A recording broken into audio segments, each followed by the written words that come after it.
یعنی امام کی حیات ظاہری کا بالکل آخری حصہ. جنگ نہروان کے بعد تشریف لائے اور مسجد کوفہ میں تشریف فرما تھے کہ ایک یہودی عالم آیا، اور آنے کے بعد اس نے کہا کہ یا ابا الحسن، یا امیر المؤمنین، میں آپ سے کچھ سوالات کرنا چاہتا ہوں، اگر آپ نے ان سوالات کا جواب دیا اور وہ جواب ہمارے پاس جو کتاب ہے اس کتاب کے مطابق ہوا تو میں ایمان لے آؤں گا. آپ نے اس سے عہد لیا پھر کہ میں اگر جواب دوں گا اور وہ جواب تیرے پاس جو کتاب ہے اس کے مطابق ہوگا تو ایمان لے آئے گا. بالکل. تصدیق کرے گا؟ بالکل. انکار اور سرکشی تو نہیں کرے گا؟ نہیں، ہرگز نہیں. کہا پھر پوچھ جو پوچھنا چاہتا ہے. خدا کی قسم، خود یہ جو جملہ ہے نا، میں قرآن ہاتھ میں لے کے کہہ سکتا ہوں کہ کسی بڑے سے بڑے عالم کے بارے میں کہا جائے کہ انہوں نے کہا کہ پوچھو جو پوچھنا چاہو، نہ دماغ میں بات آتی ہے نہ دل خوش ہوتا ہے. مگر یہی فقرہ جب راوی کہتا ہے کہ علی نے کہا پوچھ جو پوچھنا چاہتا ہے، خدا کی قسم ایک ثانیے کے لیے بھی نہ ذہن میں کوئی شک آتا ہے اور دل الگ خوش ہوتا ہے. دل اس لیے خوش ہوتا ہے کہ یقین ہے ان کے علم پر، اور دوسری خوشی یہ ہوتی ہے کہ دیکھو باب علم نے خود کہا کہ پوچھو جو پوچھنا چاہتے ہو. تو اب تو علم کی نہریں بہیں گی، علم کے دریا بہیں گے، علم کے سمندر جوش ماریں گے اور ہم اس سے استفادہ کریں گے. امام نے فرمایا پوچھ جو پوچھنا چاہتا ہے، سل ما بدا لک، جو پوچھنا چاہو پوچھو. اس نے کہا کہ یہ بتائیے کہ اللہ نے ہر نبی پر یہ فرض کیا کہ اس دنیا سے جانے سے پہلے وہ اپنا وصی مقرر کرے اور اپنے ہر وصی کے لیے کچھ امتحان رکھے، آزمائشیں رکھی. وہ کتنے امتحان ہیں جو اللہ لیتا ہے؟ اور کیا آپ کا بھی امتحان اللہ نے لیا؟ اب دیکھیے یہ روایت اس لیے اہم ہے کہ ہم لوگ سیرت امیر المؤمنین علی ابن ابی طالب علیہ السلام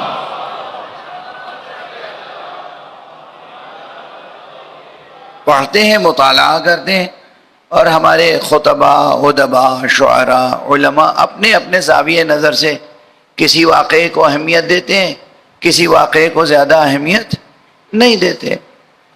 ہم بعض واقعات کو بہت اہم سمجھتے ہیں، بار بار ذکر کرتے ہیں، بعض واقعات کو پڑھتے ہیں اور گزر جاتے ہیں. اب یہ قاری کے موقف میں رہ کر، سامع کے موقف میں رہ کر سیرت علی کا مطالعہ کرنا اور ہے، اور مولا خود اگر اپنی زندگی کے بعض واقعات بیان کریں اہمیت دے کر، وہ بات بالکل جدا گانا ہوگی. تو اس لیے بھی یہ روایت بہت اہم ہے کہ اس کے سوال پر مولا نے اپنی زندگی کے خود ان اہم واقعات کو بیان کیا ہے جو مولا کی نگاہ میں اہم ہے اور جو امتحان الہی کی حیثیت رکھتے ہیں علی ابن ابی طالب کے لیے. اور ہمارے یہاں امام نے فرمایا کہ بے شک اللہ نے ہر نبی اور ہر رسول پر یہ فرض کیا کہ دنیا چھوڑنے سے پہلے وہ اپنا وصی مقرر کریں، اور اللہ نے ہر وصی کے لیے 14 امتحان رکھے ہیں. 7 امتحان اس نبی کی زندگی میں لیتا ہے جس نبی کا وصی بنا رہا ہے، اور 7 امتحان نبی کے گزر جانے کے بعد، 7 امتحانات حیات پیغمبر میں اور 7 امتحانات پیغمبر کے بعد. یہ اللہ کا نظام ہے. خود مولا علی ارشاد فرما رہے ہیں اور کہا میرا بھی اللہ نے 7 امتحان میرے لیے حیات پیغمبر میں اور 7 امتحان بعد پیغمبر. اب بس ان میں سے چند امتحانات میں آپ کو سناؤں گا، اس لیے کہ یہاں نقطہ وصل کیا ہے اس آیت اور اس کے ضمن میں ظاہری احکام کے بعد جو باطن ہے، اس باطن سے رشتہ یہ ہے کہ کسی امام کا، کسی وصی کا عہد وصایت قبول کرنے کے بعد اس عہد وصایت کے وفا کرنے کا مرحلہ کتنا اہم ہوتا ہے. سمجھ میں آ رہی ہے بات؟ یہ تو عام ایک آیت ہے نا، یا ایھا الذین آمنوا اوفوا بالعقود، اے ایمان لانے والو جو عقد ہے، جو عہد ہے، جو پیمان ہے، اس کی وفا کرو. لیکن عہد بھی تو عہد ہوتے ہیں، کس سے عہد ہو رہا ہے، کون عہد کر رہا ہے، کیسا عہد ہو رہا ہے. یہ عہد کوئی معمولی عہد نہیں ہے، ایک رسول سے اس کے وصی کا عہد ہے. اور یہاں پر تو خاتم النبیین، امام المرسلین کے وصی کا عہد ہے. کتنا اہم عہد. اور اس عہد کو وفا کرنے کے لیے امتحان لینے والا کون ہے؟ اللہ. تو کتنی اہم روایت ہے یہ. اب میں وہ چند جو عرض کر سکوں گا عرض کروں گا، باقی انشاءاللہ کسی اور موقع پر ہم ایک صلوات ارشاد فرمائیں.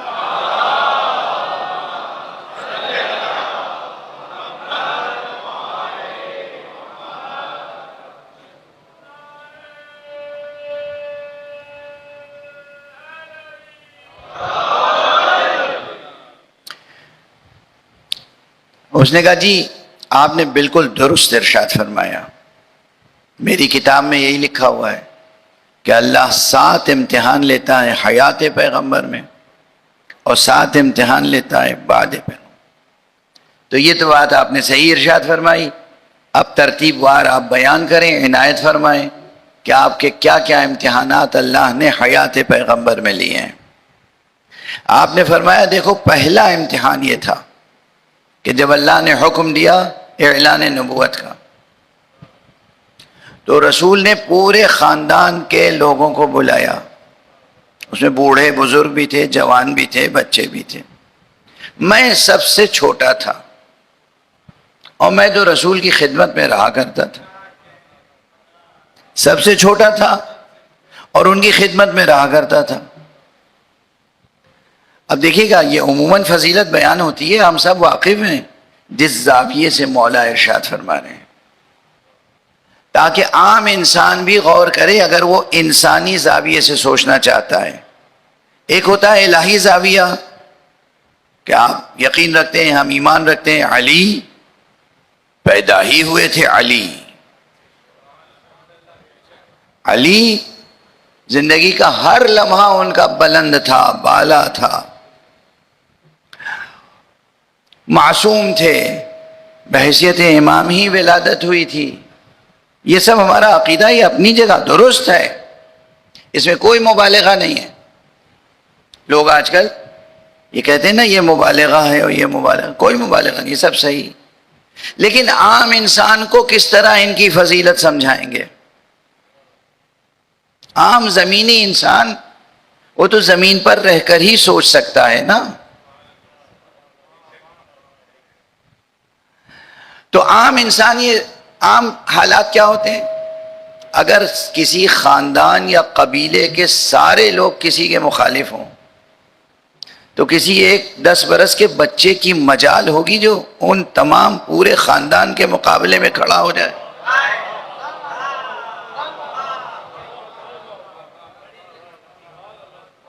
واضح ہوئی بات؟ پورا بڑا خاندان سب کے سب مخالف. اب اس سب کے مقابلے میں ایک 10 برس کا بچہ عام نفسیات کیا کہتی ہے، عام سائیکولوجی کیا کہتی ہے، عام سوشولوجی کیا کہتی ہے، آپ کے عام معاشرتی اصول کیا کہتے ہیں. اب یہ بچہ بھی اگر انہی سب کے ساتھ رہے تو کوئی گناہ نہیں ہے، اس بچے پہ کوئی الزام نہیں آئے گا، اس کا کوئی نقص ثابت نہیں ہوگا. جتنے بزرگ تھے پورا خاندان جس روش یا جس رائے پر تھا اسی پہ وہ بچہ تھا. کہ اللہ نے اس وقت میرا امتحان لیا. یہ امتحان تھا کہ سب مخالف تھے، لیکن جب پیغمبر نے فرمایا کہ آج میں جو بیان کر رہا ہوں، جو حقیقت آشکار کر رہا ہوں، جو اس کی تصدیق کرے گا اور جو میرا ساتھ دے گا وہی میرا وزیر ہوگا، خلیفہ ہوگا، جانشین ہوگا.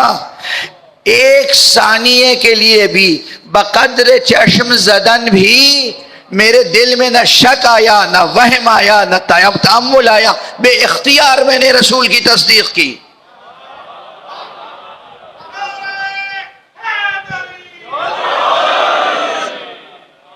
یہ پہلا امتحان تھا. بڑے بڑے خاندان کے بوڑھے سب مخالف، لیکن میں کسی سے مرعوب نہیں ہوا، کسی بڑے بزرگ کی نگاہوں سے مرعوب نہیں ہوا.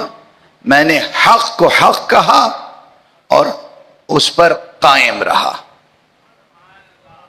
یہ میری زندگی کا پہلا امتحان تھا. دیکھیے اسی واقعے کو آپ بہت بار سن چکے ہیں نا. آج آپ نے سنا تو تھوڑے سے الگ زاویے سے سمجھ میں آئی بات؟ آئی یا نہیں آئی؟ اب اس کے بعد جو بیان کروں گا اس کے لیے اور زیادہ صبر و تحمل کی ضرورت ہوگی. وہ بھی واقعات وہی ہیں جو آپ سنتے رہتے ہیں ماشاءاللہ، اور خوب سن کے واقعات پہ نعرے لگاتے ہیں. مگر اکثر یہ ہوتا ہے کہ دیکھیے ایک واقعہ ہوا، اسے کسی ایک رخ سے کسی شاعر یا ادیب یا خطیب نے بیان کر دیا اور بس وہی رخ چل پڑا. اب سب اسی کو دہرا رہے ہیں. پورا واقعہ نظر سے اوجھل، ایک رخ اس کا بس روشنی میں ہے آپ کے سامنے. یہ ہے تمام واقعات کے ساتھ، واضح ہے. اس لیے اگر کچھ میں بیان کروں تو اعتراض کرنے سے پہلے سوچ لیجئے گا. بھئی میرے ممبر پہ آنے کا فائدہ کیا ہے؟ کیوں بلاتے ہیں آپ؟ وہی رٹی رٹائی باتیں سنا دی جائیں. وہ تو سب ہیں رٹی ہوئی آپ کو. حقیقت کو پرانی قدیم کتابوں سے نکال کے پیش کرنا پڑتا ہے. یہ میں تمہید میں اس لیے عرض کر دیا کہ آپ دل جگر تھام کے بیٹھیے گا، چونکہ بعض واقعات جس طرح آپ نے سن رکھے ہیں وہ اس طرح نہیں ہیں. واقعے کا ایک رخ، ایک پرتو آپ کے سامنے، پورا واقعہ نگاہوں سے اوجھل ہے. اور جب کوئی بیان کر دے اگر کوئی تو پھر آپ اس کے مخالف ہو جائیں گے. کہیں آج تک تو سنا نہیں تھا، اور یہ ممکن کیسے ہے، اور یہ کہاں سے لے آئے، اور وغیرہ وغیرہ وغیرہ وغیرہ. ٹھیک ہے نا. ایک واقعہ تو یہ مولا فرما رہے، اور اس روایت میں فقرہ موجود ہے اس لیے میں اس کی وضاحت کروں گا. کم سے کم 2 حوالے تو دے ہی دوں گا. ایک حوالہ علامہ شریف رضی. شریف رضی کا نام سنا ہے؟ علامہ رضی سید مرتضیٰ کے چھوٹے بھائی سید رضی، جامع نہج البلاغہ، مؤلف نہج البلاغہ. مؤلف نہ کہ مصنف. ہاں بچوں یہ فرق معلوم ہے نا. مصنف وہ ہوتا ہے جو پوری کتاب خود لکھتا ہے، مؤلف وہ ہوتا ہے جو جمع کرتا ہے. تالیف کہتے ہیں جمع کرنے کو. صرف مضمون جمع کرنے کا نام تالیف نہیں ہے. اگر 2 دلوں میں دراریں پڑی ہوئی ہوں ان کو ملانے کو بھی کہتے ہیں تالیف قلوب. یاد رکھیں گے یہ؟ ایک صلوات پڑھ دیجئے محمد وآلہ.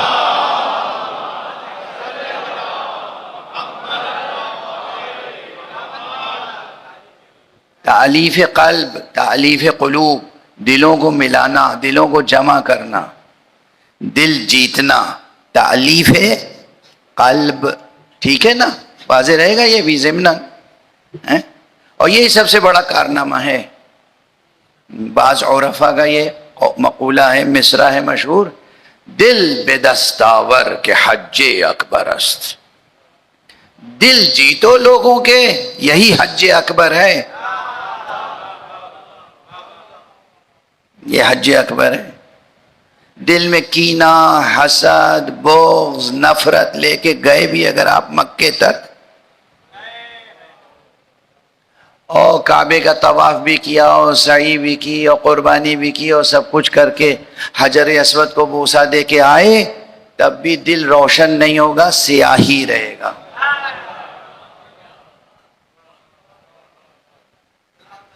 لیکن اگر دل روشن ہے اور آپ نے دوسروں کے دل بھی جیتے محبت سے، تو وہ حج اکبر ہے۔ یاد رہے گا نا؟ اچھا، یہ حج اکبر یہ ہے ثواب میں بہت بڑا، اور اس کے لیے مالی استطاعت کی شرط نہیں ہے۔ ایک میٹھے بول سے دل جیتا جا سکتا ہے، ایک سچی مسکراہٹ سے دل جیتا جا سکتا ہے۔ نہ پیسے کی ضرورت، نہ سفر کی ضرورت، نہ متاعب سفر، استطاعت یہاں شرط نہیں ہے دل جیتنے میں، ٹھیک ہے؟ تو بات یہاں تک پہنچی تألیف کے لفظ سے۔ جناب سید رضی مؤلف ہیں نہج البلاغہ کے تالیف، انہوں نے ایک کتاب اور لکھی ہے جس کا نام ہے خصائص امیر المؤمنین، وہ الگ کتابیں چھپی ہوئی موجود ہے، اس میں بھی یہ مضمون موجود ہے، یہ واقعہ، اور مولا کی اس روایت میں بھی موجود ہے۔ واقعہ کون سا ہے؟ فرمایا میرا دوسرا امتحان شب ہجرت لیا گیا۔ مولا خود اسے امتحان کہہ رہے ہیں، اس کے معنی یہ نہیں ہے کہ اس واقعے کو کسی بھی لحاظ سے سبک گردانا جائے، ہلکا سمجھا جائے۔ یہ مولا امیر المومنین کی بہت بڑی فضیلت ہے، بہت بڑی فضیلت ہے، اور بہت بڑا امتحان تھا۔ جس طرح وہاں تھا پورا قبیلہ، پورا خاندان ایک طرف، تنہا علی ایک طرف کھڑے ہو گئے، اسی